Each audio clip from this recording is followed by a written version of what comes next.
I'm going to show you one of the most basic knots there is. It's called a square knot. Looks kind of like a square, doesn't it? And it's used to splice two ropes together to make a longer rope. The brain-dead simple way to tie a square knot is to form a loop, take the other end of the line, stick it through, around the back, and back through again. You can always tell if it's a proper square knot because the loops will slip by each other when you do this. This is a proper square knot.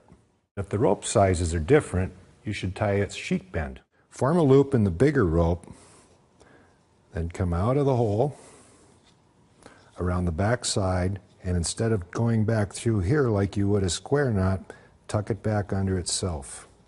That's a sheet bend. Whenever you need to tie a loop in the end of a rope, you should use a knot that sailors have been using for centuries, if not thousands of years. It's called a bowline, and it's one of the most useful knots that you can ever tie.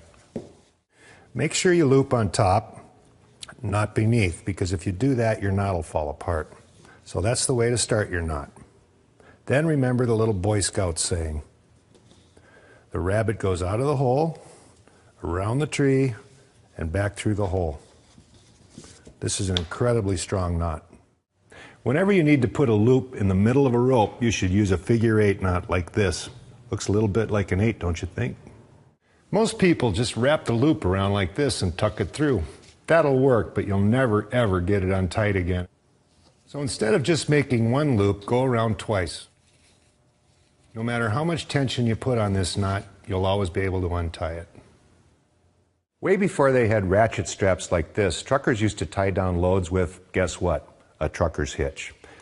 This is a very useful knot to know because you can put a tremendous amount of pressure on with an ordinary rope. Start by tying a figure-8 loop some distance from the end.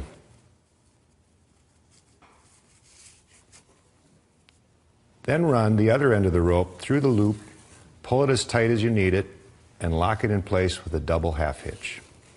Do that by running the rope behind and back through twice.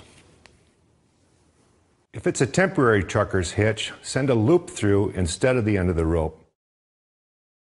Then you can pull on the end and release it instantly.